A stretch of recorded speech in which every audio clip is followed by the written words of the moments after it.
What's up everyone, it's Carlos Martel. Buying a property is a huge decision, and the last thing you want is to realize you've overpaid, right? Thinking about buying a home or an investment property, but you're not sure if the price is fair. You're not alone. In today's video, I'm breaking down the top 8 red flags that scream overpriced, so you can spot them a mile away and avoid a costly mistake. We're talking potentially saving you tens of thousands of dollars. So make sure to stick around to the very end.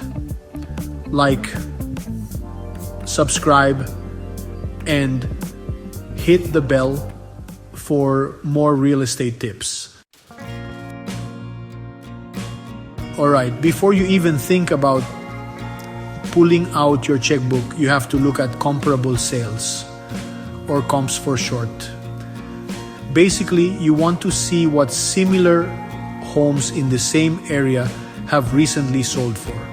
If you're looking at a 3-bedroom, 2-bath house and 3 other nearly identical houses in the same neighborhood sold for around $500,000, but the one you're looking at is listed at $650,000. That's a massive red flag. Don't fall for it. Remember, knowledge is power. And in real estate, that knowledge comes from comparing apples to apples. Okay? So you've checked out the comps and everything seems reasonable so far. The next crucial step is to understand the market trends in the area. Is the market a buyer's market or a seller's market? Are prices generally going up, down, or staying flat? Even if the comps look good on paper, if the market is cooling down and prices are starting to drop, that listed price might be based on outdated information. Do your research, check those market reports, and make sure you're getting a fair deal in today's market. Alright, so you've checked the comps, you've analyzed the market trends, and things are still looking good. But here's the thing, you can never be too careful, especially when you're about to drop a huge chunk of change on a property. That's why getting a professional appraisal is non-negotiable. Think of an appraisal like getting a second opinion from a trusted doctor. A professional appraiser will give you an unbiased, expert opinion on the fair market value of the property. If the appraisal comes back lower than the asking price, you've got leverage. You can use that appraisal to negotiate a better price or walk away if the seller isn't willing to budge. Chapter 4. Compare price per square foot. Let's talk about a quick and easy way to spot a potentially overpriced property price per square foot. Here's how it works. You simply divide the listing price by the square footage of the property.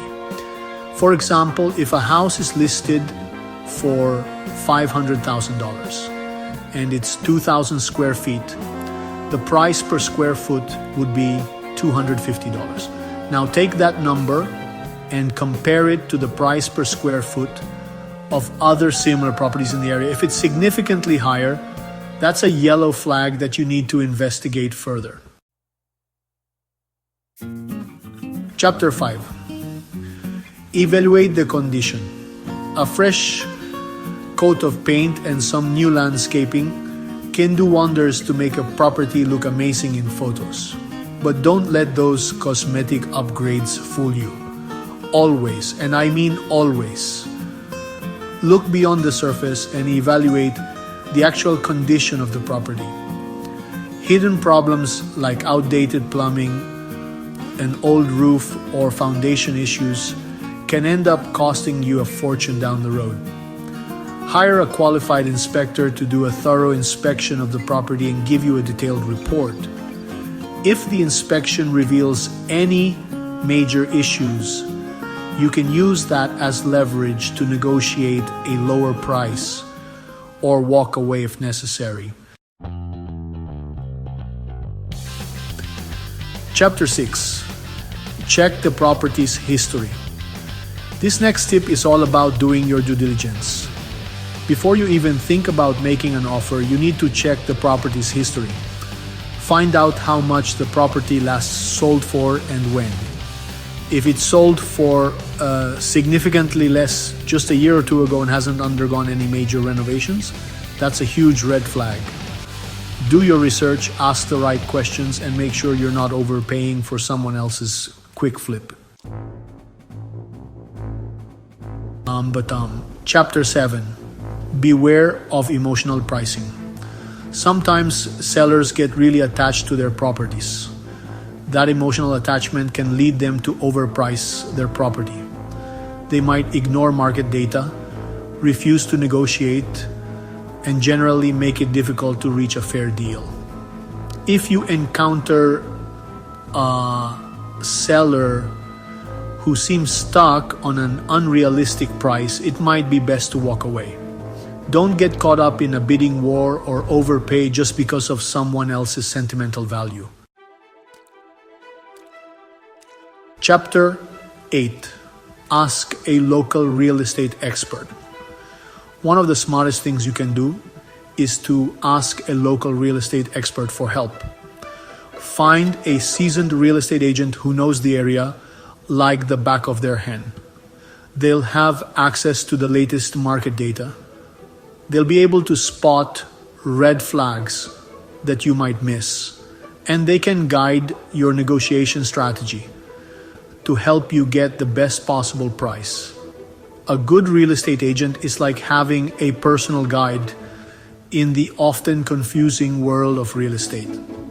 They'll help you navigate the process, avoid costly mistakes, and ultimately find a property that meets your needs and your budget.